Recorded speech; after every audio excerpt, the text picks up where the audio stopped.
This is iRacing.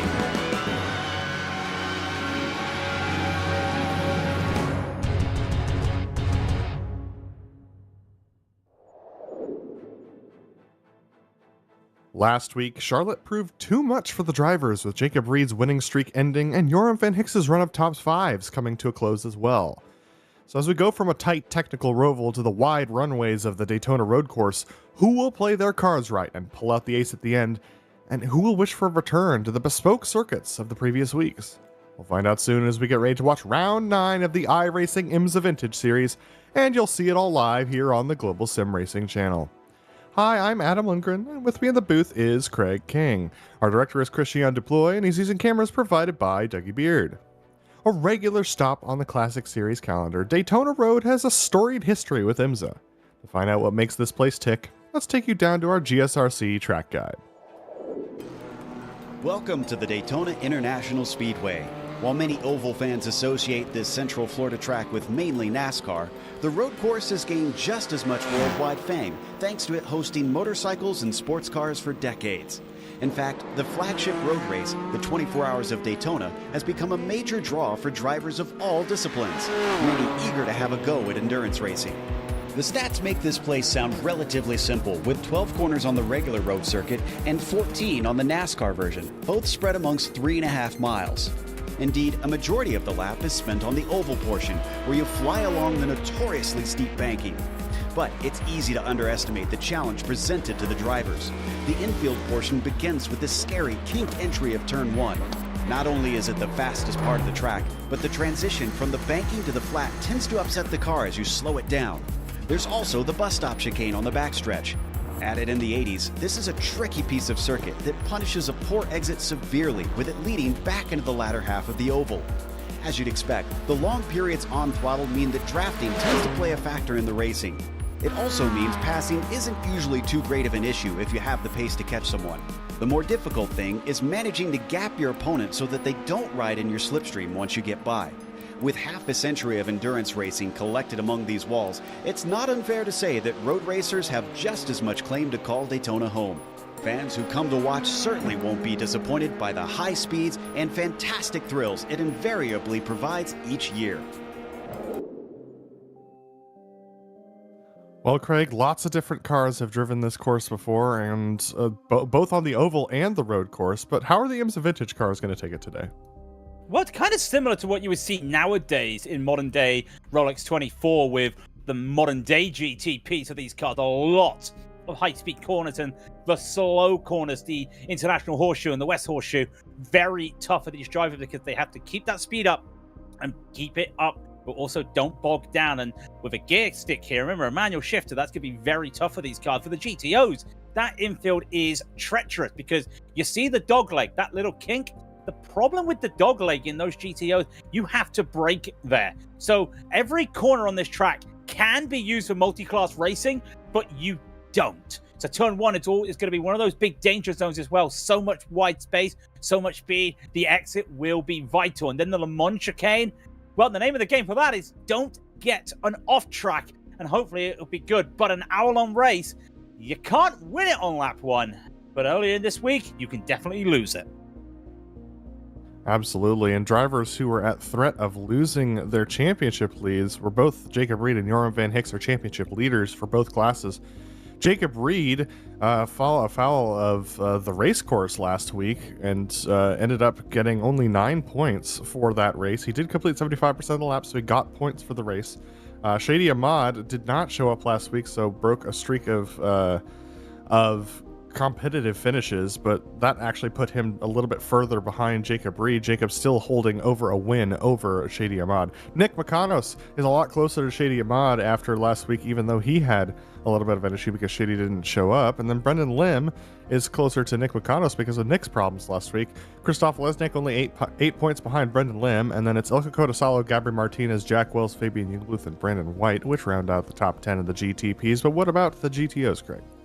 Well, if your name's not Johan Van Hicks or Mickey Friesen, you're battling for third position. But Van Hicks had a sizable lead. But look how it shrunk after last week at the Roval. Drop week still had to be factored in. Both drivers have a drop week of 0, though. That could be vital for the championship leader. But Mickey is so close there. As I was saying, Lundberg, Lake, and Morse. One of them didn't have a very good week last week, and that was Philip Lake, but they all have drop weeks in hand. Morse has already taken 2 drop weeks. So it is interesting to see how he'll be able to play for. Then the rest of the field, look how tight it is. Cloud, Schuster, Brain, Hawkins, Bello. Basically a podium, less than a podium, separates them all. You've got 3 battles in the top 10. I cannot remember the last time I had to say that. 3 different battles, all in the top 10, and everyone's involved. And speaking of involved, this race will be fairly involved. It is a 60-minute format for those drivers out there for round 9. That means that there should be pit stops. We have word that the Audis will likely be able to make it on fuel today. It's open setup, so they can set up the car however they like or dislike, and they have no spare vehicle. They have a drive-through at 17 incidents and a disqualification that is their additional penalty at 25 incidents, but it's very unlikely that we'll see someone make it up to that amount of incident count around here at Daytona, Craig. Oh, I disagree. You think about an hour-long race, there's a possibility that we're going to see some of these drivers just go for that moment there where they might just cut the bus stop one too many times, and that's an automatic 1x. So it's very interesting to see what will happen there as we're watching Gabriel Martinez coming on by for their second lap of the day. You should start to see weaving on through. Here comes into the West Horseshoe. Always confuses me because I always see the map upside down. So the West to me is on the East, but no, this is definitely the West Horseshoe. Onto the Oval, he'll go for the last time. Absolutely, Gabriel Martinez onto the Oval, and this is where things start to get very interesting because you think you've got a break, but the braking zone into the Le Mans chicane is very challenging for these drivers. You have to hit your timing just right to carry the most amount of speed, especially during qualifying, and you're going to be using all of the curves. The curves were reprofiled recently, so they're a lot less aggressive than they used to be, but it's still a challenge. As you can see, Gabriel using all the downforce on that GTP, and he must have gotten an off track because he's parking it. Yeah, look to be like an off track there, and that's unfortunate for the moment. Jacob Reed, well, for the moment, he's out there looking to see what he can do, and he hasn't done much at the moment. On board with him we go. He's the number 1 car today, and his first lap, well, this is his first lap, and now you just start to see what he's got to go through. The mini kink here to turn 2, and then hard onto the brakes early. Little tap of the grass there as he entered in to the International Horseshoe, gets it down and sticks it. Doesn't use all that curb on the exit. You don't need to. You go a bit too hard, you'll be going a 50-50 grind. And he's trying to avoid that hard now into braking for the West Horseshoe. And look at the different lines you have to take. This one, you could take a little bit more shallower to try and keep all the speed up. Got it nice and calm. Dancing with the grass. Still no off track on my screen, though. Unbelievable to watch how little wheel he's put in throughout this lap. He's got that car absolutely on a knife's edge, driving with as little downforce as possible. A little bit of a tight moment coming out of the infield and on to the banking, but we're watching one of the quickest drivers in the series, the driver who has won most of the races of this season, taking his qualifying lap just right before the 100 meter braking board. That's where he brakes for the bus stop and then sweeping through those chicanes, making it look easy compared to what we saw Gabriel Martinez doing. And that's just because of how much rearward brake bias he has and so little downforce. That car very loose for Jacob Reed in this qualifying setup. Yeah, let's see what he does as he'll come across the line. This is his first lap. He was just going to miss out on another time. This is everything for him. He doesn't need any more. Absolute dominance there. Mechanos did a very respectable 31.3. That's a 37. That's insane from Jacob Reed. Absolutely. And what's interesting is that he probably lost about 0.2 on that exit of the bus stop. So very fascinating to see just how far afield he is of Nick Mechanos, even with that couple of 10th loss. We're looking at Shane Hawkins, currently 9th position in the GTOs as he goes through. Our current provisional pole sitter of the GTOs is Jack David Spickett with, in fact, most of the competitors have already finished all of their times. Joran Van Hicks did not set a qualifying time today, Craig. He's going to be starting from the back. He tried 3 laps, but none of them counted.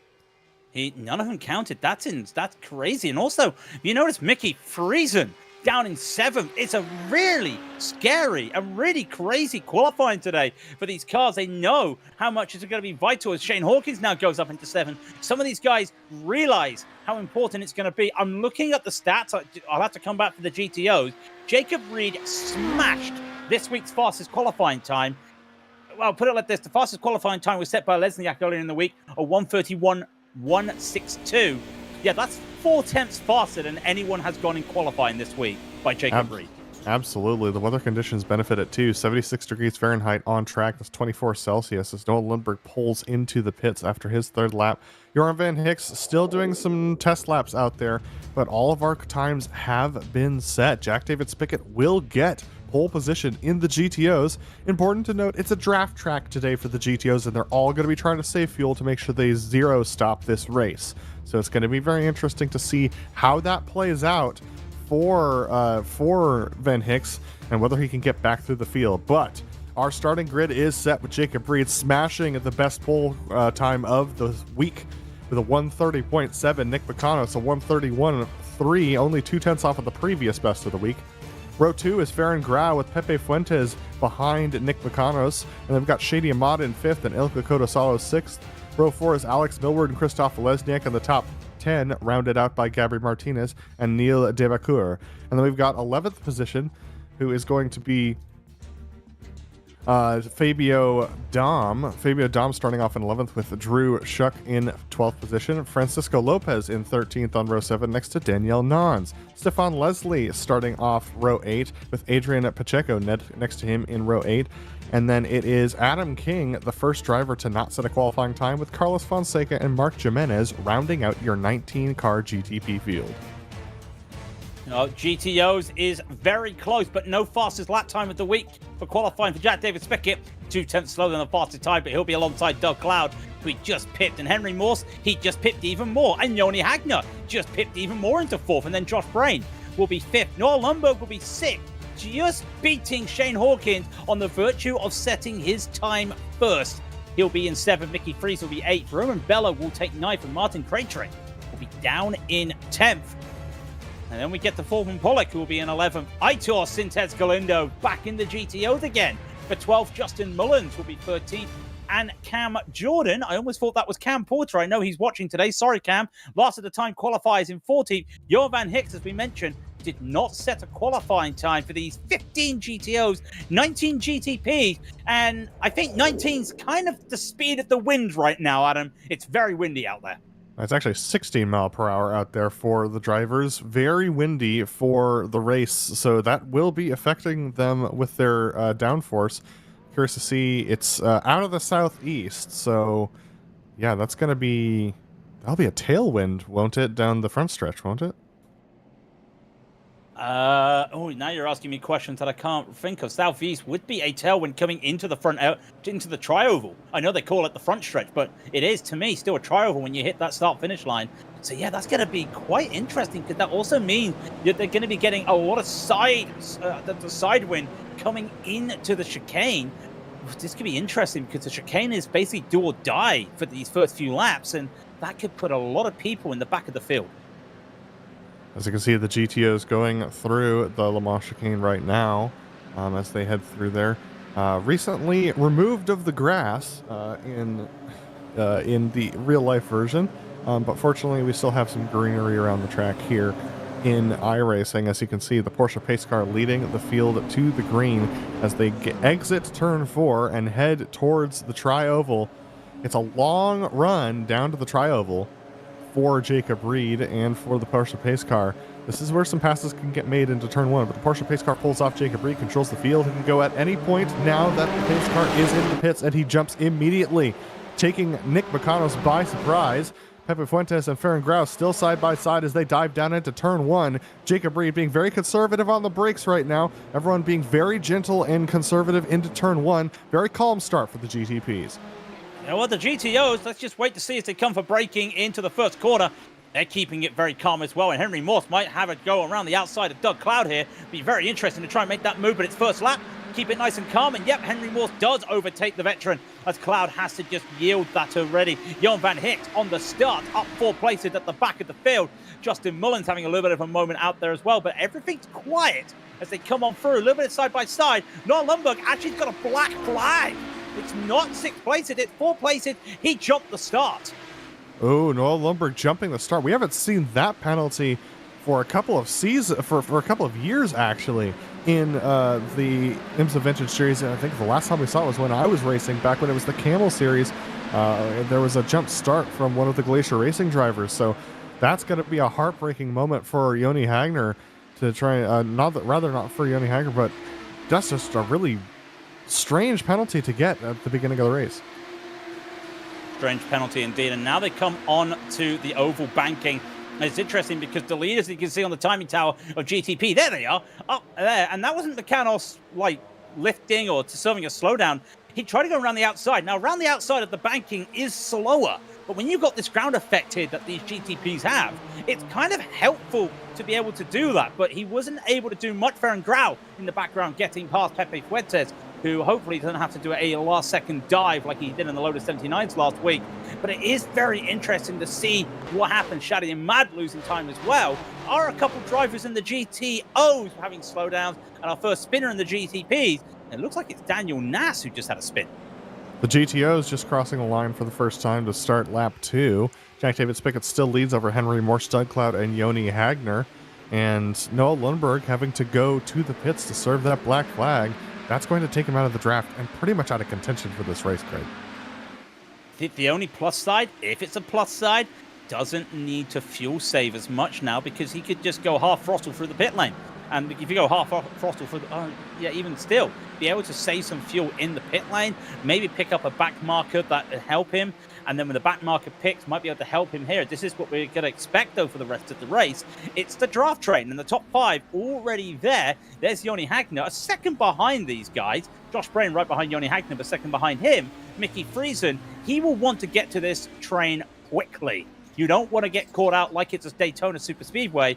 Otherwise, you are just going to have to say sayonara, and the slipstream here today will be vital. Speaking of slipstream, Jacob Reed and Nick McConos have broken the draft to Farron Grau in 3rd position. So now Nick can solely focus on Jacob Reed in front.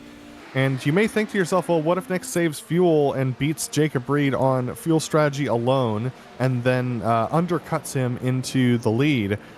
And to that, or overcuts him into the lead, rather. And to that, I would say you're not going to beat Jacob Reed on raw pace. So Nick's best strategy is likely to try and put a lot of pressure onto Jacob Reed early, because we saw last week the first crack in his armor really showed. And I think that Nick, his best opportunity is to try and put a challenge to Jacob Reed early in this race and keep Jacob Reed pushing as hard as he can, possibly into a mistake, because Jacob Reed's pace today is absolutely insane.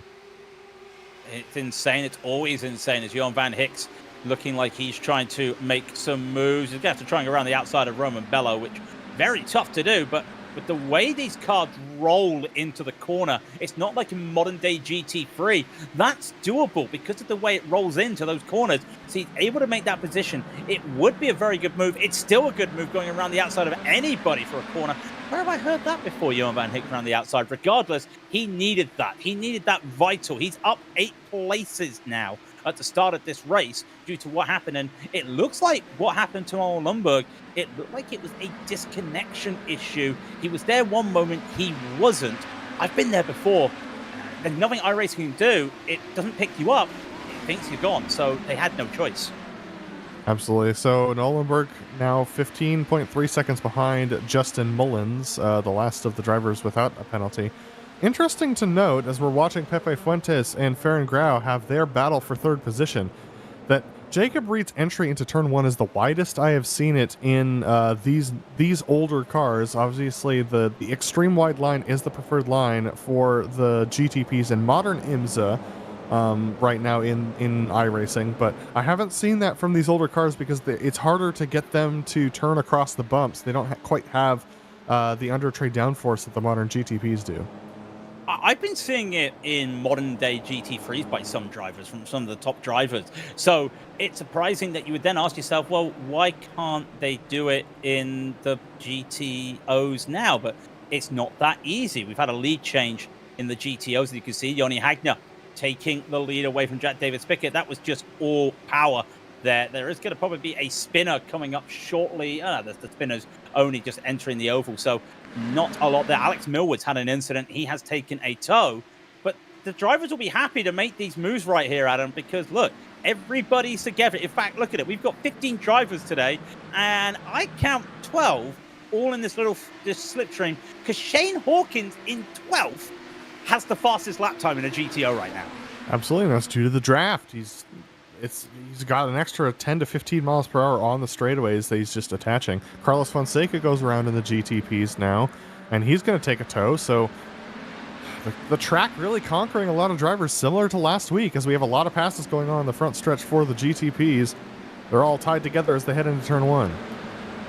Pepe Fuertes having to try and go around the outside and defend on Ferran Grau. Very good defense there from Pepe. Manages to work it. A few flashes of the headlights, not happy, but is able to go. Adam King into the pits. Carlos Fonseca, in having a tow. Had a moment out there as well. And of course, Alex Millward already retired the car. Had a spin and caught Fabio Dam on trying to rejoin the track. I'm not sure it was rejoining or just momentum, but Fabio caught him out there. So unfortunate for all drivers. As you see the back of Ferran Grau.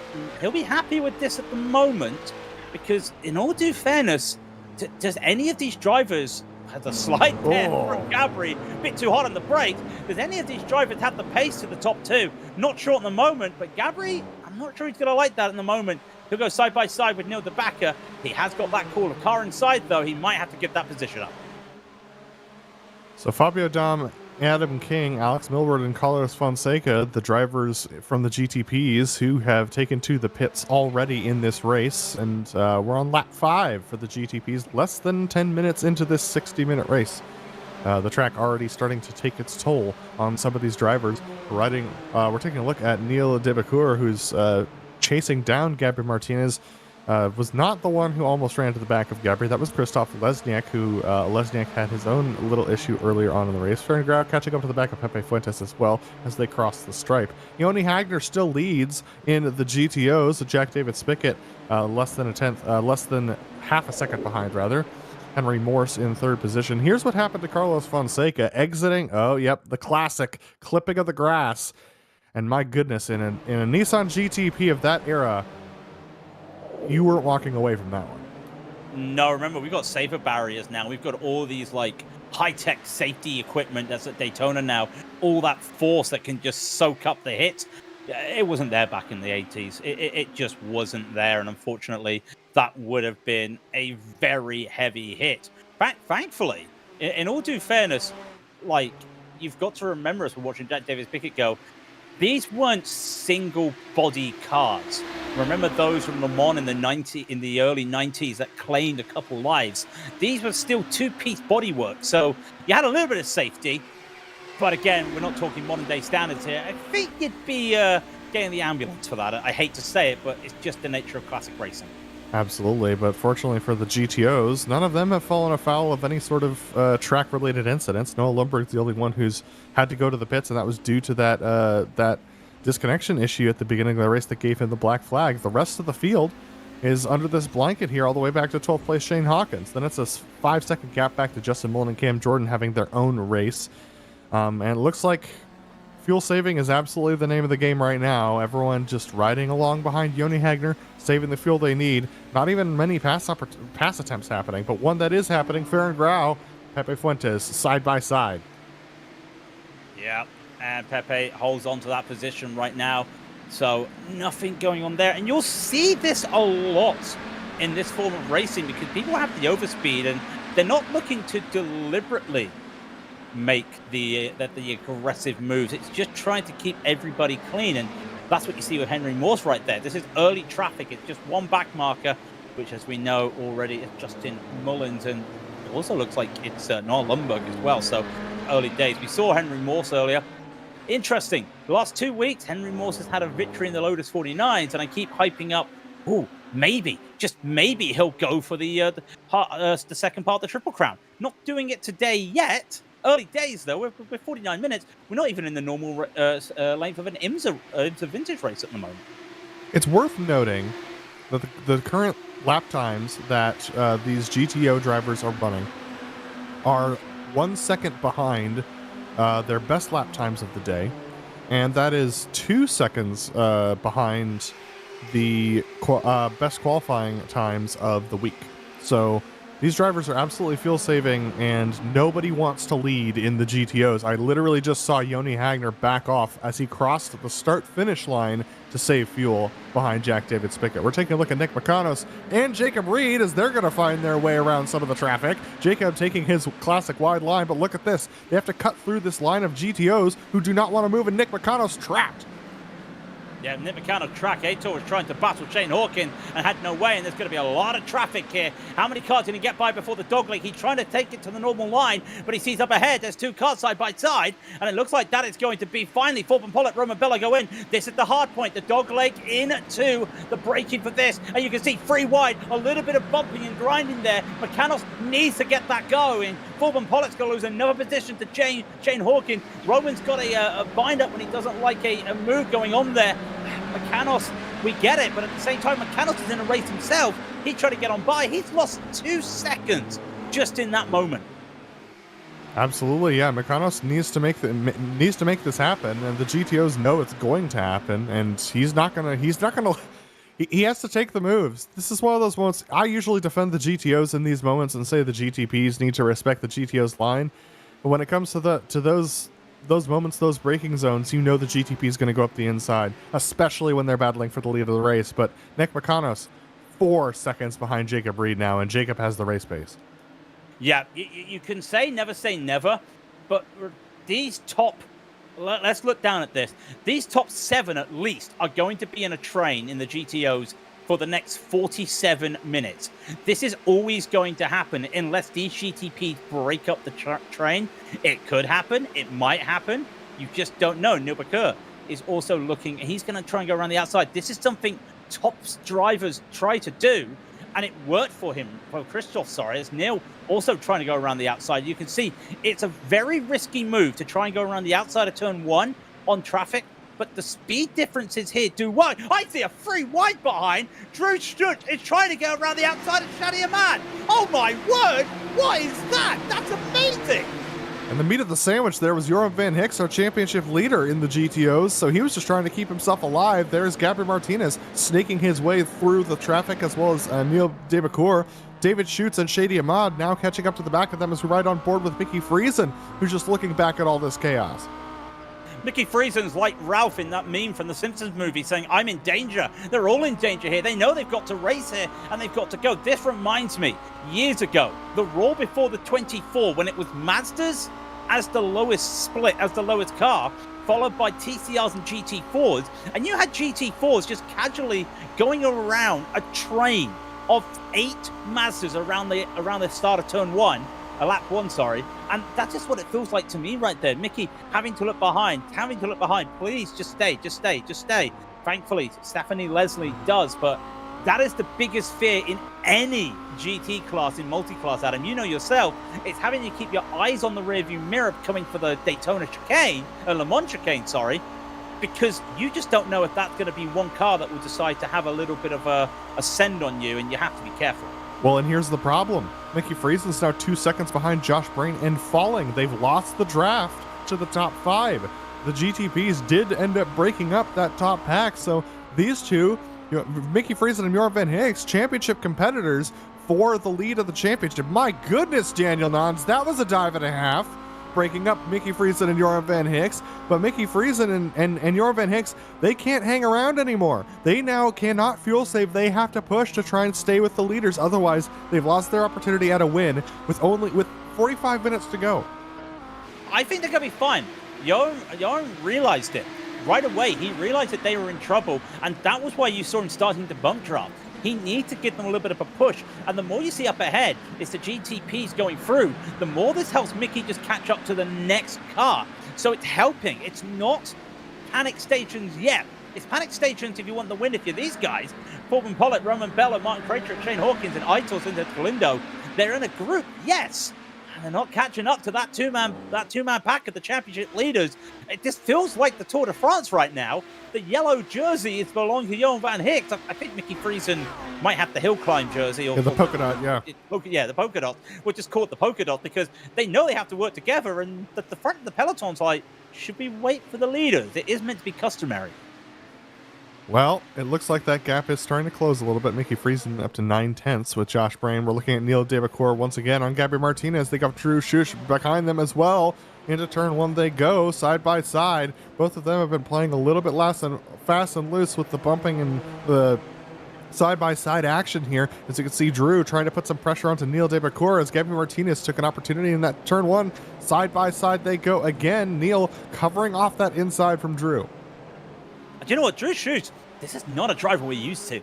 This is not a driver we are absolutely used to right here. So very interesting to see what he can provide. Of course, Neil Debacour, a Taylor Mills racing driver who is there in, I do love it. It's a classic throwback livery. We're watching Roman Bello having a battle. It's a classic throwback livery with then Taylor Mills Racing in classic font. When you've got a team and you want to do classics and throwback, that's how you do it. Just like Roman Bello managed to hold on to this position. I saw Aitor as well. Aitor has a black flag. Aitor has a meatball flag. He's done for the day. What has happened to Aitor Sintet Galindo? It looks like he's had an issue into turn one. Yeah, it was a spin. Mark Jimenez, unfortunately, spun in turn one and ended up getting into the outside wall. We're going to see it here. It's the GTP, the white GTP, just spins the rear tires off of the exit of one, and Aitor Sintet Galindo has nowhere to go and gets collected into the back, ends up with a meatball flag, and decides to park it on the exit of the first horseshoe. Yeah, Mark Jimenez as well had damage. He decided that was him. He decided to park it. We've done that just on the exit there at turn one. It can happen. He tried to turn the car in too aggressive. Just lit up the tires. And we're going to see free wide into turn one. And Neil holds on to it. Drew is looking, and he's saying, just ignore what car number I am. I want this fight. That was brave by all three of them. Absolutely, and Drew probably looking at that move and going, oh, so this is how we race in this series. You're learning every lap when it's been a while since you've been up at the front of the field, and Drew Schuch watching Neil Debacour and Gabby Martinez battle it out for the 7th position. Johnny Hagner, he lifted very hard to let Jack Davis Pickett go by. Maybe a bit too much, or maybe that was just him doing more aggressive fuel saving than the others. Well, we'll have to wait and see. I'm surprised. I mean, I will throw the floor over to the right honourable GTO driver here. I'm surprised I haven't seen these drivers clutch it yet, because surely a clutch is just going to be better for fuel saving and speed overall, no? Well, that's what Yoni was doing there. He's clutching it right at the start-finish line. It's no surprise to see him do that, considering the fact that they're trying to save enough fuel to not have to do a pit stop in the 60-minute race. The rules were set so that to try and avoid the no stop being a viable strategy in these endurance races, and the GTO drivers said, to heck with that, we still think it's the fastest way around. And so, especially with the amount of draft that we have, you just end up pulling along the drivers who are trying to do the no stop if you try and do a one stop race around here, so it's not actually faster. So unless everyone's doing a one stop, everyone has to try a no stop. Gabriel Martinez with a slowdown. That brought Shadi Ahmad into this battle, and Drew Schuch tried to do another move around the outside. And I said it was easy. Well, it was easier in a GTO. I don't think you can really do it in a GTP. And unfortunately for Drew, unable to get that going in these GTPs. I'll tell you what, one thing I do love to look at, I try my best to try and look at the history of this car as much as I can. Never won a Rolex 24. This car only, well, actually I say that they won the championships in 88, 89 and 90, but never won the Rolex 24. The one endurance race that this car always wanted and never got. And now we're looking at the battle between Corbin Pollitt with Martin Krajcik and Shane Hawkins up ahead. They're now 3 seconds behind Joran Van Hicks and Mickey Friesen, who have gotten to the back of the leaders. I can report that Henry Morris took it way too deep into turn one. Lost an opportunity to Doug Cloud, who's going to sneak by and get into P2. As we continue to watch, Shady Ahmad there in the 9th position or the 8th position in the GTPs. Battle it out with Neil Debecourt, Drew Schuch, and Gabri Martinez behind him. Hey, hats off to Drew. He got that move done before the bus stop, or before the Le Mans chicane. Give it the official name as it should be as we're watching these guys all go on by.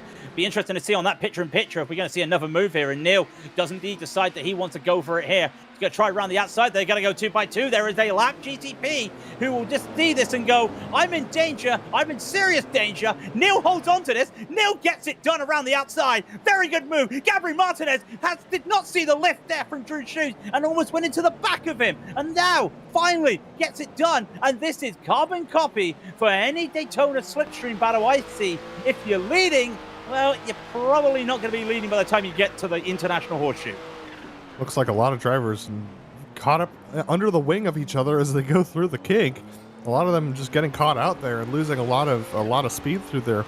But Neil Debecourt leading this group, and he will likely not be leading by the time we end the next straightaway. These GTPs, remember, they definitely have to pit. None of them, well, I mean, I say definitely. I'm sure someone's trying, but most of them are going to be running flat out. And look at this, as all the GTOs just fanning out, trying to make their way through turn one. Very different looking from the GTPs that we saw, because all these GTOs still trying to do a lot of fuel saving right now, not trying to battle too much with each other as they try and accomplish that fuel number. I just saw on my off-track markers, Drew, Gabri, and Neil all just getting an off-track, all at the bus stop at the same time. They are all pushing as these guys will hold on. As I was going to reiterate that, the usual battle when it comes to old school Daytona racing, I say old school, it's standard Daytona racing around here, is you will slipstream until you get to somewhere like turn one. Turn one and then the International Horseshoe is where you see the overtake and then pause and reset. We just saw that. Neil holding off to Gabri Martinez. I'll tell you what's interesting. I just saw Shadi Ahmad had dipped into the pit lane. That's a very early pit stop. And I'll tell you what, that's a smart pit stop. Absolutely. If you think you've got the pace that's better than the drivers ahead, which Shadi has been proving, he caught up to the back of that pack of 4 that we've been watching right here on screen. It's absolutely an opportunity to try and do an undercut and get out of that chaos and run some faster lap times on your own. So Shadi Ahmad taking the undercut approach. I mean, he's going to carry more fuel than the rest of the drivers for the duration of the race. But what that does mean is that he is opening up the opportunity to get past these guys. He knows he's not battling for the lead, but he might be battling for 5th. Well, one person who's battling some GTOs at the moment is Jacob Reed. He just got through the traffic, and here we see another car, and Henry Morse is going for the stop strategy.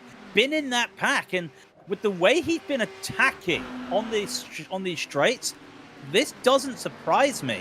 I am a bit surprised. Did he just miss his stop for a little bit? Maybe. But these guys are going to go for it. This is going to be interesting to keep your eye on. And Morse is now the canary in the coal mine situation, Adam, because he's going to show drivers what he can do. And also, he didn't take tires. So he's going to have to show them what he can do. And very interesting. And if that Neil DeBacker had about, Neil DeBacker has responded to Shadi Ahmad's pit stop. These are some early pit stops to IMSA Vintage level, Adam. I can't remember the last time I saw a lot of people making reactionary pit stops like this. Now, most drivers wait until about 25 minutes before they make their pit stop. Neil Debecourt very forward in his box, but definitely hit it still. So we're watching Shadi Ahmad come through the bus stop chicane. Neil Debecourt still in the pit box. Shadi Ahmad in the box was 21.9. In the lane was 52.4. So Neil Debecourt, 18 seconds, 19 seconds, and continuing. You can see him in the picture-in-picture. He just leaves with a 21.4, so 1 tick of fuel less. Shadi Ahmad going through underneath the flag stand and into turn 1. Neil Debecourt has to run that pit speed limiter all the way out until the green cones. And there's Shadi Ahmad doing the undercut. And yeah, it's a 1.2 second lead over Neil. Neil might be able to get it back because Neil does have the pace, but that's Shadi Ahmad we're talking about here. Real strong driver. Very interesting to see what that can do. So we'll see what happens to Henry Morse. He took 44.3 seconds in the pits. I don't think it's going to be able to do that. David Spickett has committed to the pit. Now, I was adamant that this was a race that you could zero stop. I heard the drivers talking about it earlier in the week, and they're probably going to get onto me after this race and say, what were you even talking about there? We didn't say that. But Mickey Friesen trying to go around the outside of Doug Cloud, and I think that was a little bit of a mischief. While this is happening, Josh Brain has just gone, okay, everyone just do what you want to do. I'm fine. Just go on. He's 2 seconds up ahead from everybody else. Yep. I think he saw those two jump, and he's thought to himself, okay, if we're one stopping, I'm not holding up anymore. And he's just going to start gapping the field. If you're going to do a one-stop race, then it behooves you to break the draft, and that's exactly what Josh Brain has done. Doug Cloud, it's important to note, has the quickest qualifying time of the week. So Doug has good one-lap pace, but we're watching Josh Brain and Nick McConos go through the exit of the infield together, and Josh is trying to make a run for it here. And with 2 seconds to the good over Doug Cloud, he really does have a good opportunity. Yeah, Doug, fastest time of the week. He was faster than Valenteus. And, usually I'd say, wow, you're faster than the alien. Oh, Oh, hello. Drew Shoosh has spun out. Big damage on the rear as well from Drew. He lost that. He got rear-ended. He just did not have the speed, caught everybody out. Did he catch one of the leaders? Oh, caught Noel Lundberg. He catch Noel Lundberg. It's gone from bad to worse for Noel.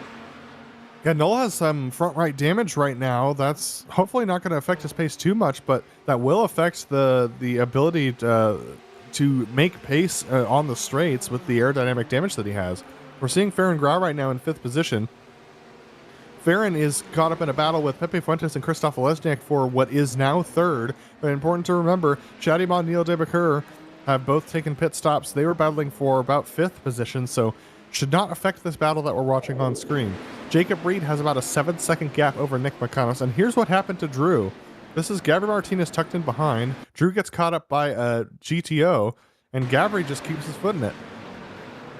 Yeah, I wonder if Gabri thought that Drew was going to drive on, but in all due fairness, Drew, was he a bit too slow to react? Well, he was fast to react to but was he reacting too much? Because sometimes you can slow down too much for a car up ahead, but if you don't know the speed differences or you weren't expecting that, you can't help it, because usually the GTOs will try and take a little bit of a wider line and you've got to go to the inside. You could say that was rookie mistake, but at the same time, you do have to react to what's around you, not just what's ahead of you, and that was that GTO 2 cars ahead, so you do have to react there at some point.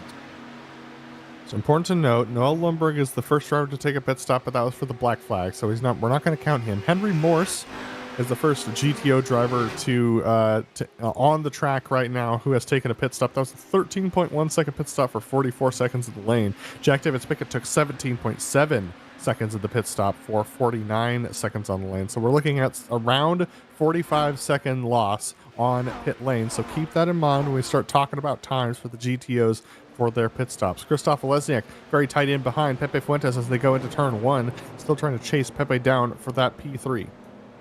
Still trying to chase him down, and I wonder when he'll go. He's got Farron Grau right behind them as well. Mickey Friesen has got into the pits. Okay, so if Mickey Friesen can't do the zero stopper, it must not be a zero stop race. But everybody taking these different procedures today. And you've got Yanni Hagner and Jack Davis Pickett working together, but Henry Morse is 3 seconds ahead of them.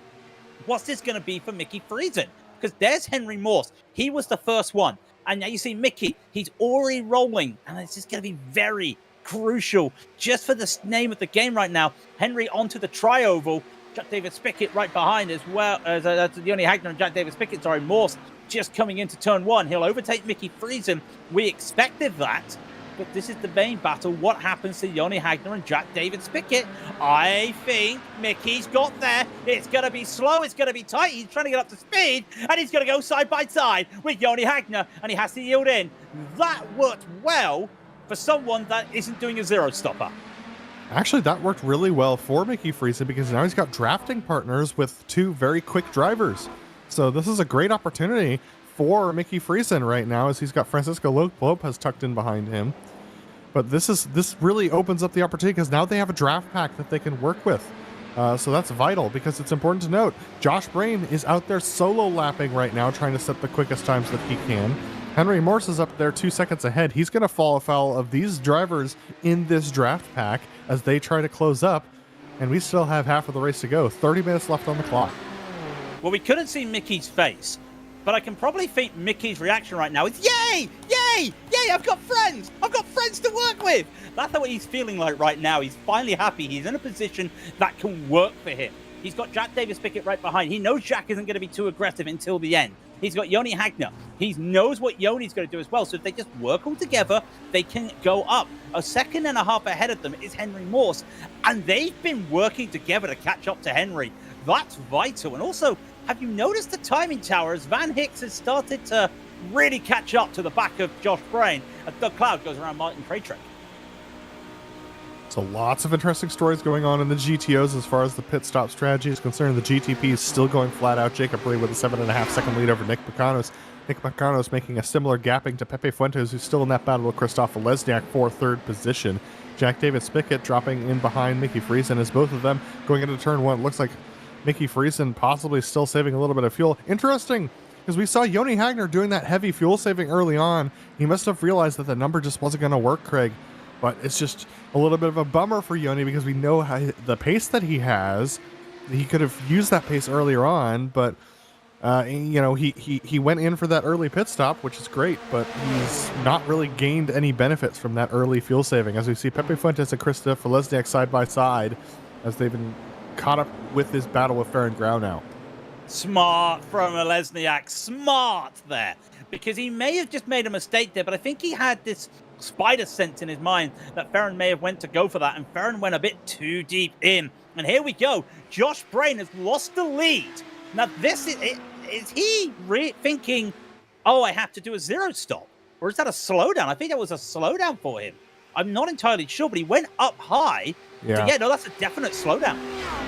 Yeah, the high line is the slowdown line. You take that so you don't have to lift coming through turn 4, so you maintain speed going into the tri-oval. But he's lost the lead to Joran Van Hicks now. Joran Van Hicks has yet to pit. We really feel strongly that this is going to be a one-stop race, so it'll be interesting to see when these top two drivers decide to take their pit stop. Can we say it? Can we say it already? Johan Van Hicks, a.k.a. Audrius Valenteus, a.k.a. Last of First, because that is now him starting at the back of the field, the only car not to set a qualifying time that was valid, and now he's in the lead. But to give you context, his last lap was a 143.9 for free. Yoni Hagner just set the fastest time in GTO for 143.765. I'm going to look at those times right now, Adam, and say Yon is not fuel saving, because if Yoni can do that at the same time that Van Hicks is doing that, that says to me that everyone is going hell-bent for leather. Yeah, and I'm just doing some, I'm taking the risk and doing some math, and it's 31-ish, 31 to 33 seconds between Yoni Hagner and Joran Van Hicks right now on track.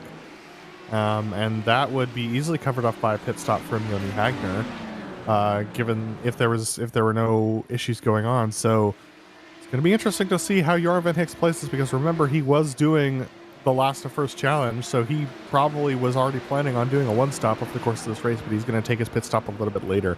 Looking at Jack David Pickett right now, tucked in behind Mickey Friesen. The two of them trying to catch up to Henry Morse and Yoni Hagner. They're 1.3 seconds behind, so they're in the tail end of the draft right now. We want to keep closing that gap. And also, Henry just lifted to let Yoni through. So that means Morse had to lift. He's been drawn a little bit back into the slipstream. Daniel Nance goes through them. So all of a sudden, that means that all of those drivers are in. And is there more drivers going for a move here? I see drivers on the timing tower going down. Justin Mullins has gone into the pits now. And I think Roman Bello just lost out a little bit on a couple of positions. He did indeed. Fulton Pollock making some ups. Some more drivers going into the pits. And I think for Justin Mullins, that's all it is. Here's Martin Kraytrick. Looked like something happened here to Martin. Did he get a bit too deep into the back of the 18? He did, but slowed it down. And if he's the only victim here, he's not the only victim, unfortunately. Roman Bello, yeah. Yeah. Roman Bello, that's where Roman lost his time, and a lot of front right damage for Roman, unfortunately. So he's going to have to try and regain that time. The battle for third position of the GTP is still tight between Pepe Fuentes, Farron Grau, and Christoph Lesniak as we take a look at, that was Jack David Pickett, Mickey Friesen tucked in behind Henry Morse. Here is that battle for third. This battle probably will carry on until the pit stop. And if they all take the pit stop at the same time and take the same amount of fuel, they'll continue after. But will they is the question. Because they have been going pretty hard and fast. And you do wonder. Ferran was the guy that was ahead of this pack at the start, earlier. Christoph's not led, so he'll be having a bit of fuel advantage there with Slipstream. I feel that this could be Lesniak's race to win this P3, just on the nature that I feel he's been saving them more fuel. Not on purpose, the fact that he's in a double toe right now. So if I'm not a betting man, I am a betting man. I would say Christoph may have this battle. He may gain half a second. Doug Cloud now into the pits. There we go. But again, this is some of the earliest I've ever seen GTOs make pit stops, and the mistake there from Grau allows a Lesniak to come on by. Martin Krajcik is also in the pits, as well as Romain Bello after their incident, so they're taking that pit stop. Ferran Grau now tucked in behind a Lesniak, and we head back up to Henry Morse in that 11th position in the GTOs, as they're going to go past Krajcik and Bello. Makes sense because they were ahead of them earlier on. There's Doug Cloud leaving his pit box, and these guys have absolutely gapped him. They've gapped, and I'm just looking as well. Joni Hagner spent 50.7 seconds cone to cone in the pit lane. Henry Morse 44.3, Mickey Friesen 45.2. Why is that vital? Gap between Hagner and Van Hicks, 34 seconds.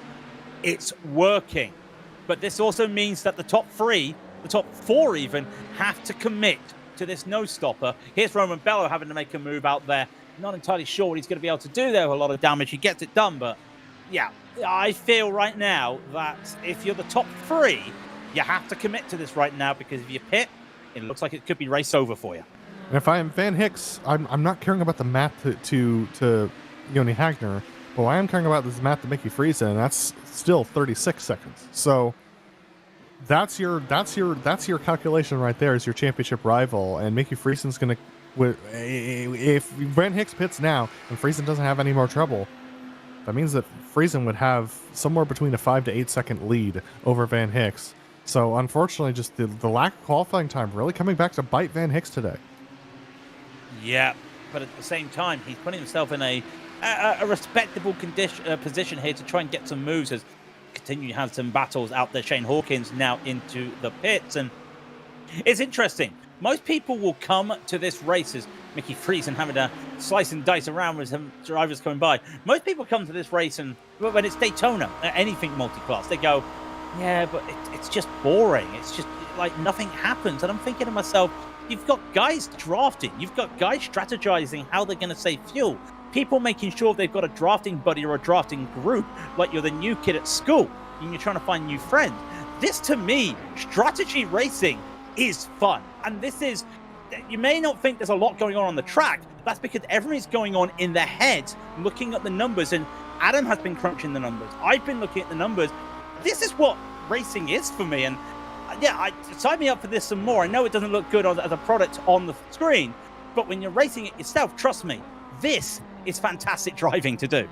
Absolutely, and that's why we talk about the numbers so much when it comes to these races with the pit stops, especially when we're doing iRacing road course racing, where there's not going to be full course yellows, at least not yet in iRacing road course racing. So that's when all of this math and all these numbers really come into play, and it really matters when you choose to take your pit stop, what traffic you get into, how many seconds you lose due to the traffic, etc. Here's a look at Josh Brain right now and Joram Van Hicks. Josh right tucked in behind Joram. They did a 144.1 last 144.2-ish last lap, compared to Joni Hagner's 143.7 and Mickey Friesen's 143.9. So all of them in a very interesting position. Thorben Pollock, the next driver to jump, he's came from third position into the pits. Let's see how far he goes. I don't like to say it that bad. Let's see how he falls down the order, just to give you an indication, because he did have about a 15-second gap between him and the rest of the field, or about something along those lines. And yeah, he's going all the way down. We're keeping our eyes on Josh Brain at this moment, and down he goes. Thorben Pollock is finally out of the box. He's in ninth. We'll keep on going down, sadly, to losing some more. If he actually stays with this pack, he'll be all right, but he's lost out to all the pack, as we see Nicholas Mikanos going by the leaders. One thing that we haven't talked about, that gap is 10 seconds. And I know Mikanos lost a lot of time in the traffic to this man, but I don't think a lot of that was because of the traffic. I just feel, Jacob, consistency is key. And he has the race pace over everyone else in the field except for Andres Valenteus. And Valenteus only showed up this season for last race at the Charlotte Roval and put the pressure onto Jacob Reed so much that Jacob made a mistake and lost the race. We were primed for an amazing battle between the two, but Valenteus had the race pace on Jacob Reed, and Jacob was feeling the pressure. Taking a look once again at Mickey Friesen, Henry Morse, and Jack David Spickett. I'm really interested, Craig, to see how far Joram Van Hicks goes, because I think since these drivers have undercut, his best strategy is to try and go as long as possible and hope for a mistake from them. Yeah, Pepe Fuertes and the GTPs now into the pits, and you've got to remember in these cars, they can do 40 minutes on a tank of fuel. So much so that sometimes they take fuel out because they don't need all the fuel. In this sort of race, though, you aim to look to go this distance. You go back and look at the Road America 500. I feel that's the best example we can take. Recent example, some of these drivers were doing the hour-long stints. I think Doug Cloud won the battle on who could do the longest stint. I think he managed to get an extra lap to everybody else. But that's what you look for in these. And smart from Morse. He goes up, gets a little bit of slipstream from Fabio Dam. He goes onto the clutch. He comes on down.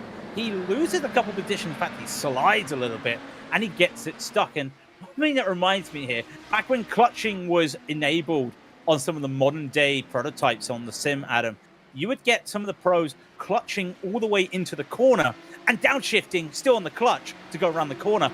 I don't think you'll be seeing that from these because I think they may declare a new pope in Florida. Well, but also, yeah, I would expect that to be the case because these drivers need the engine braking in order to be as efficient on the brakes as they possibly can be. So remember that these drivers wrestling with cars that are, goodness, 45, 35 years old now. These are ancient vehicles at this stage in the game, and quite old in iRacing terms as well. But very challenging with their gearboxes, very challenging with all aspects of driving around in these GTOs right now. You're making me feel a little bit old because, like, remember, the Nissan GTP started racing, I want to say 87, sorry. Yeah, that's a year and a half before I was born. I'm starting to show my age. I'm an 89 kid. I'm an 80s kid officially. We're starting to expose ourselves here when it comes to age, just to show what these were. And to be honest, this is the type of car that, unless you were in America, yes, this Nissan GTP had a variant that came over and did Le Mans, but many people don't know about Nissans really until like the Nissimo LMP1 is. Noah Lundberg into the pits now. Cam Jordan also there. Noah Lundberg is falling down the line as well. But yeah, really iRacing. Let's just give it out to iRacing. This is the reason a lot of people know about these classic cars, because there wasn't a lot of eyes on sports car racing in America in the 80s. Gabriel Martinez takes his pit stop. He just came out of the pits 1.3 seconds behind Shadi Ahmad. So Shadi, not much of an undercut in that particular concern. So very interesting to note that. Pepe Fuentes and Ferran Grau both took to the pits. They're still within about a second of each other. Christoph Lesniak has yet to pit. But Nick McConos just came into the pits, our second place driver in the GTPs, so he's taken to the pit lane with 16:20 to go on the clock. Pepe Fuentes likely will take to the pit lane this time as well, given the amount of battling that they've been having, but Pepe was a good 45 seconds behind, Pepe Fuentes has already taken to the pits, but Pepe was 45 seconds behind Nick McConos, so still Nick will retain that gap, I believe, when he comes back out of the pits. Josh Brain into the pits. He's tapped. And I don't think that's going to be good for Johan Van Hicks. So this is interesting because, remember, the gap between Brain and Van Hicks and Johnny Hagner was 34 seconds. We're going to keep our eyes on Jack David Spickett as he's leading this train. This, to me, says that Van Hicks can't do it. And that's going to be big for the championship, because if Dow Brain's going to be pitting, he'll be coming out behind Hagner, Friesen, Spickett. If Van Hicks has to pit, that means Friesen is in line for a podium. Here is Josh Brain coming by as they look for some more moves. Jack David Spickett just trying to give himself some space. There goes Josh Brain. Can he actually go side by side? He can't get full speed for the moment. He may get to the back of this train, but that's a big if, and he just does. That's handy. That Ooh. also, if Van Hicks can see it, that's going to give him some faith. Look for a reactionary move quickly from Johan Van Hicks. Yeah, Van Hicks has to come in now because if this undercut continues, then he'll lose the gap to this train, and the train is split up right now. It's fairly wide gap because of Neil Debecour and Ilko Kodasala going through the pack. So this is Van Hicks' opportunity to attach to the back of Josh Brain here on his pit stop and be part of that lead battle, because then he has the opportunity to take this win and do the last to first. So if I'm Van Hicks, I'm coming into the pits right now and trying to attach to the back of this train. Let's wait and see. Josh Brain did 47.3 cone to cone in the pit, and I can see. Yeah, I know. Well, I thought he was going to come into the pits there. Now, this is a little bit crazy, because you know that the rest of the drivers are going to be driving hard right now. Jack David Spickett almost looked for a move onto Mickey Friesen, and they have to yield for a GTP. Now this gets interesting. That should have been the moment. If we had like the F1 graphics right now, if pit, the striking distance, you'd be seeing that start to go the other way. And I feel if he pitted, he's right there, Hagner would be behind him. But now, well, not behind him, but you know what I mean when it comes to that. I feel this is a big mistake from Van Hicks. Well, especially because these drivers are going to all have the draft. They're all tucked in behind one another, well within the draft of each other. That's going to pull Josh Brain forward, and you're losing time to Josh, who is your drafting partner, before he pit. So Joran Van Hicks has to have real faith in his ability to go quick. Now, he did a 144.2 last lap compared to Joni Hagner's 144.4, so he is going faster, but it's important to note that Henry Morse did 144.5 himself, so not that much slower than Joran Van Hicks. So he did gain on that last lap, but he's got a limited amount of time before he starts to lose ground to those leaders. Yeah, and I think that key thing as well, Josh Brain, third most time in this pack, 47.3 seconds in the box. For context, Henry Morse was 44.3, Doug was 45.9, way behind them, Mickey 45.2, Jack David Spickett 49.5. Josh has been out there longer than everybody. You'd think he would have saved some more fuel. Very questionable if we're on Van Hicks watch. It feels like I feel like I'm doing a nature show right now. Is he going to pit? Is he going to pit? He has to pit right now, Adam. Surely he is. Yes, he is. Yes, he is. I was going to say, that looked like the line of someone going to pit. I think he's a lap too late. He puts on the brakes. He makes it down to the pit lane, and he's got an early box. Gets it stopped in the lane. He's in the right spot for the fuel, so let's see how much fuel he takes. He's gone longer than anyone in machines. He has the least amount of time to go, but he's also got longer than anyone, so he's spent the most amount of fuel. 12 seconds, 13 seconds, and he goes at 14.8. It's one of the shorter pit stops of the group. Mickey Friesen and Henry Morse only did shorter ones. They both had 45 and 44 seconds on the lane themselves. Joran Van Hicks 30 seconds and counting, and here comes the lead pack through the tri-oval. Here they come onto the tri-oval. The gap is 4. The gap is 3. The gap is now going to hold as they both all go around this corner. The gap is 2.5. Johan Van Hicks might have done this. The gap is 1. The gap is 1. And he's got to get up to speed. Somehow, some way, Johan Van Hicks has decided that he's got a sieve in that engine tank. And he's been taking little sips of that fuel, because he's just done what no one expected. 45.2, tying Mickey Friesen for the fastest time, cone to cone. And now it's a spicy race to the end. Joni Hagner well within the draft, 1 second behind. Jack David Spickett well within Joni Hagner's draft, 1 second behind. This is now a 6-car train to the end of the race with 11 minutes to go in the GTOs, and they've still got traffic cutting through.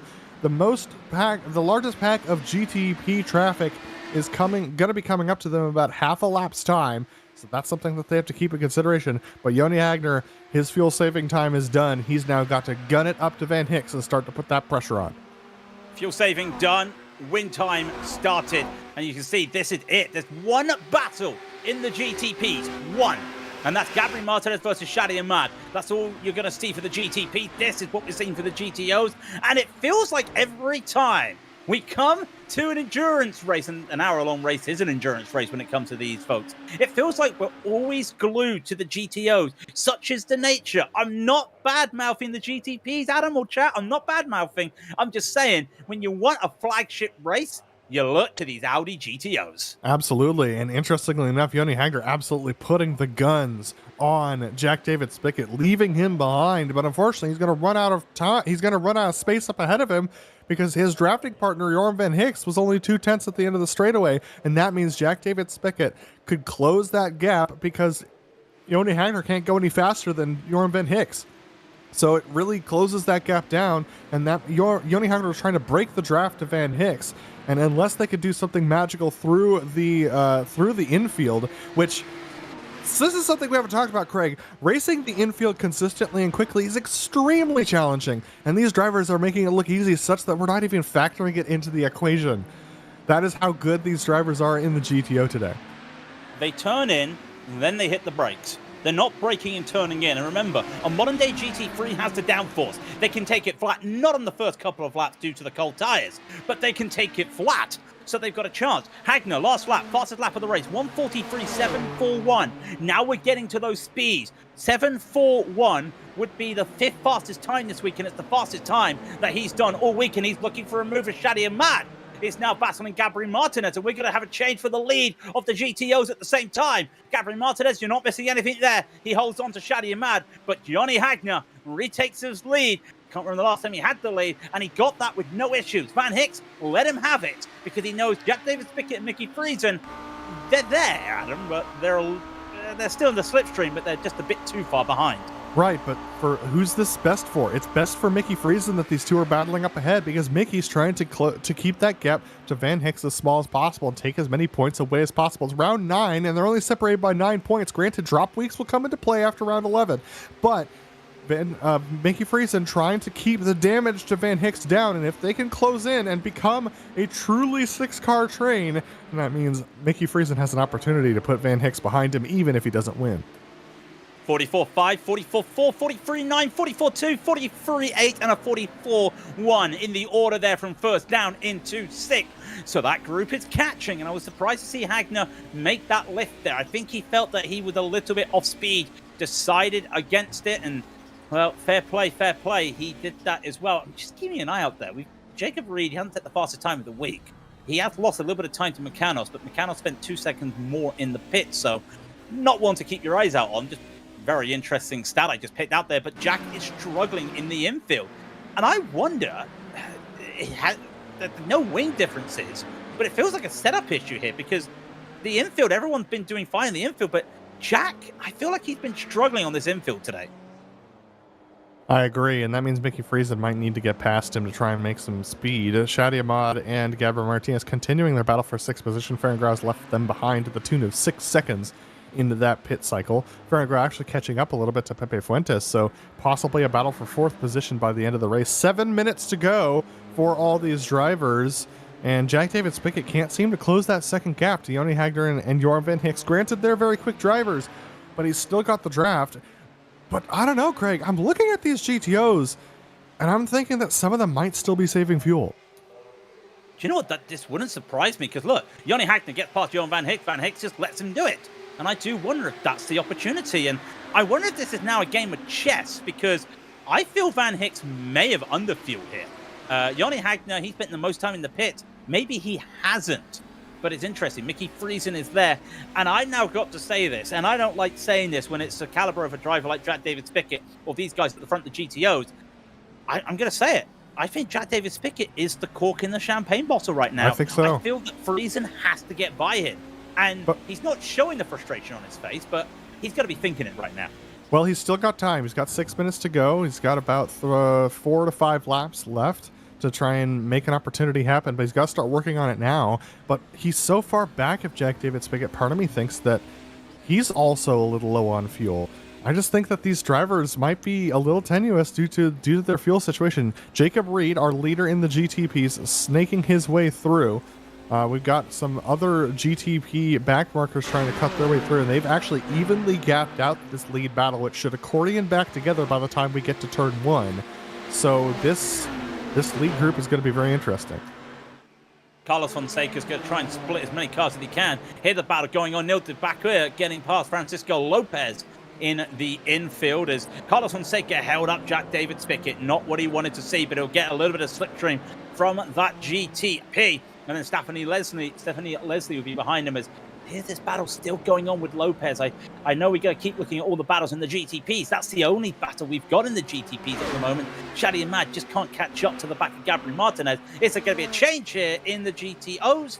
It is again, and if we keep looking at this, my maths works out that this would give Van Hicks the lead coming to the finish line if they keep seesawing like this. Yeah, so Yoni Hagner's going to have to break that pattern at some point. Mickey Friesen, due to the traffic, losing 1.2 seconds to Jack David Spickett just on the last lap, and so he's starting to fall back. These drivers not looking super aggressive through the infield. Mickey Friesen's going to have to start to pull that forward. We're down into the last 4 laps of the race. These drivers are going to have to be careful, especially if Mickey Friesen wants to get up there and battle for the lead. He's got a gap of about 3 seconds that he needs to close, and with the GTP pack coming through, his opportunities are going to get slimmer and slimmer. Yep, he's got to start looking at this, and there's Jan Van Hicks. He's going to let this car go on by. That's Nicholas McCann, so Lesniak's going to be behind. Lesniak get between Morse and Friesen right behind them. You're about to see him. There he is, just there, coming into the background on the rear camera, and that's going to be handy.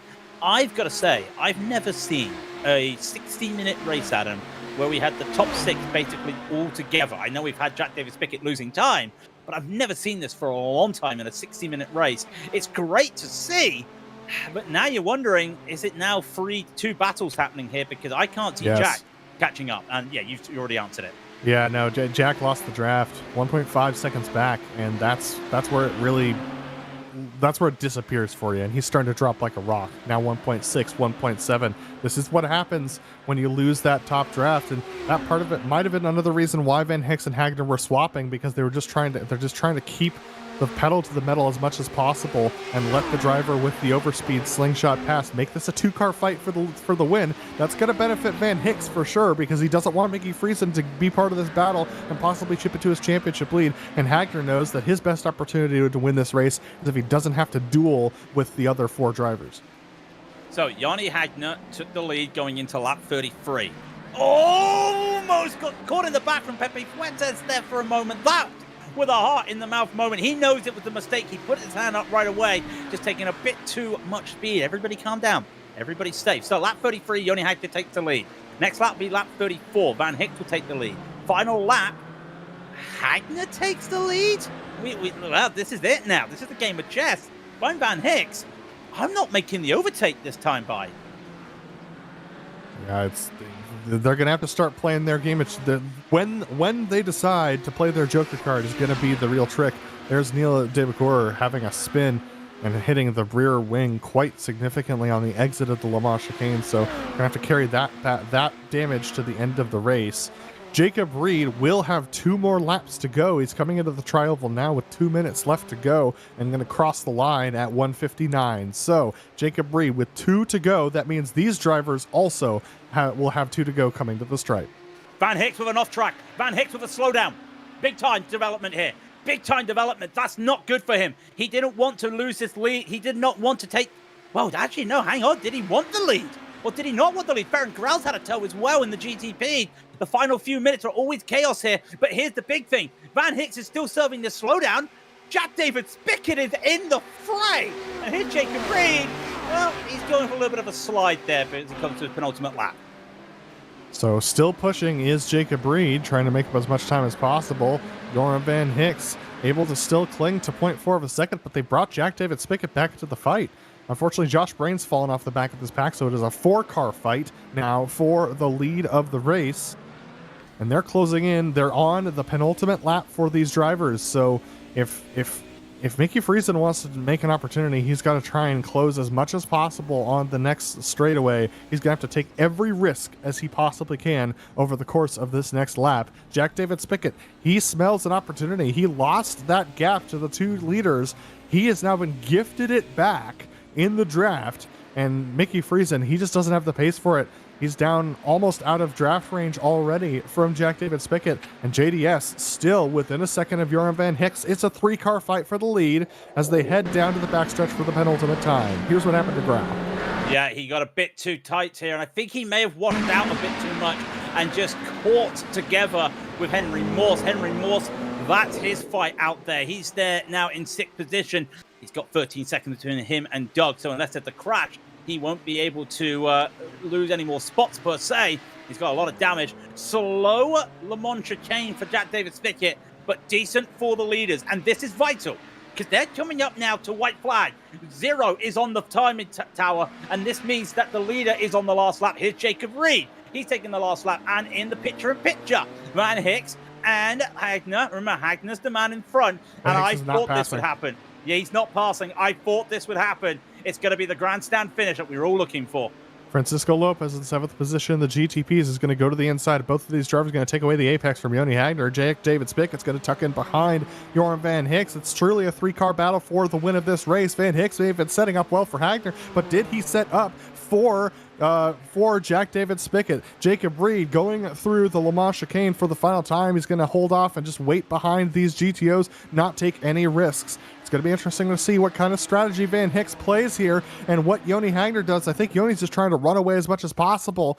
But what's he going to do when it comes to them going through the Le Mans chicane in those 3 vehicles? Josh Brain making a pass on Mickey Friesen. Friesen having trouble towards the end of this race, possibly a little low on fuel. But Jacob Reed out of the final corner is going to win this race at Daytona handily over Nick Makanos by about 14 seconds. Well, we got some good battles happening here. Van Hicks is there. This is Makanos still coming across into second. Mickey Friesen just got overtaken from Josh Brain, but here's the leaders that we've got to look at in the GTOs in picture-in-picture. There's Makanos getting that P2. There's going to be Olesniak who will take P3, but right now, the top 3 in JDS the GTOs, and I feel he's got to back off, and I do feel that Van Hicks is too far away, but hard braking as the fireworks almost hit them. This could be the grandstand finish. Van Hicks is going to need some help. Jack David Spickett might be a bit too far behind. The gap is closing. Here we go, folks. Is there going to be a move here? And there is, and I don't think Yoni's got anything for it. But here comes Jack David Spickett. He's going to try and find the middle. He almost touched it. It's going to be side by side into the final, and Van Hicks will get it. And I got to wonder, Jack hesitated at the final moment. If he put the foot down and committed hard right, what we'll never know. Oh. The gap is a gap. I can't tell you the gap. Wow, what a finish. Jack David Spickett almost pole to the win, and Joran Van Hicks last to first challenge completed for the man on a draft track where he was broken out of the draft a couple times. Especially, we were not expecting them to take that pit stop, but they ended up taking it, and he did the overcut alone to the win. What a race from Joran Van Hicks to come home with the victory today.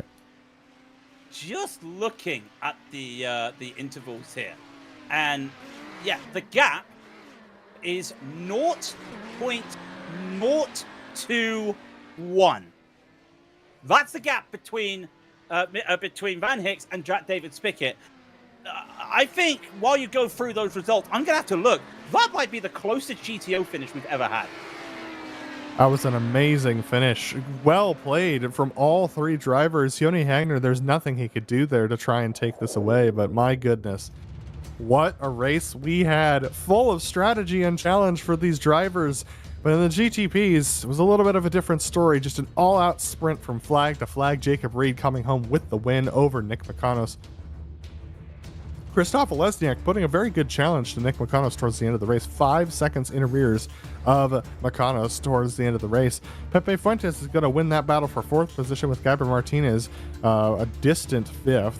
Ilka Kodasalo is going to come home in 6th position, and Francisco Lopez in 7th. Shadi Ahmad in 8th position after his battle with Neil Devacour over the course of the race. Then Daniel Nons rounding out the top 10. Drew Schuch, after having an issue himself towards the end of the race, comes home in 11th position, with Stefan Leslie being the first driver rather, to finish 1 lap down.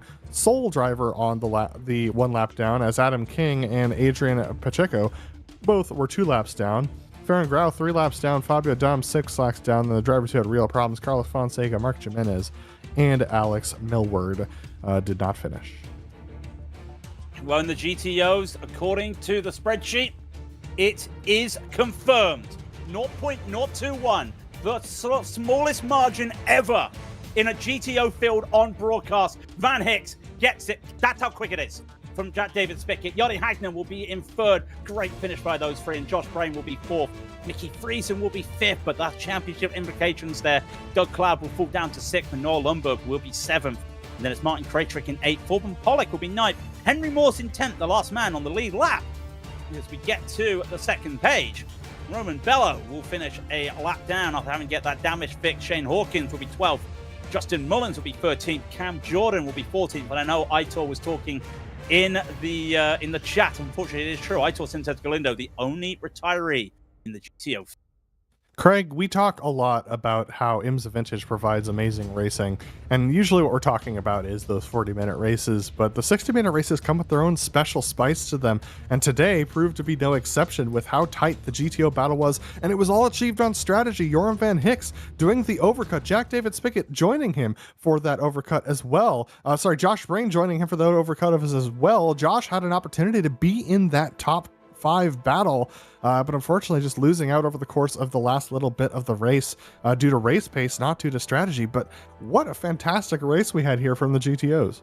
And the one thing you forgot about here, he didn't set a qualifying time. He set an invalid qualifying lap. He just went last to first. Was the last man to pit, and still has the win, and still has the lead. That is, we always talk about those Daytona finishes, and we've all seen them. The really crazy Daytona finish. I was in a race where 2 classes had a photo finish on the last lap in the same race. You don't usually see it in the GTOs. Like I said, that is going to go down in the annals of history for those drivers in the championship. 0.021. Yeah, that's the stuff of legends.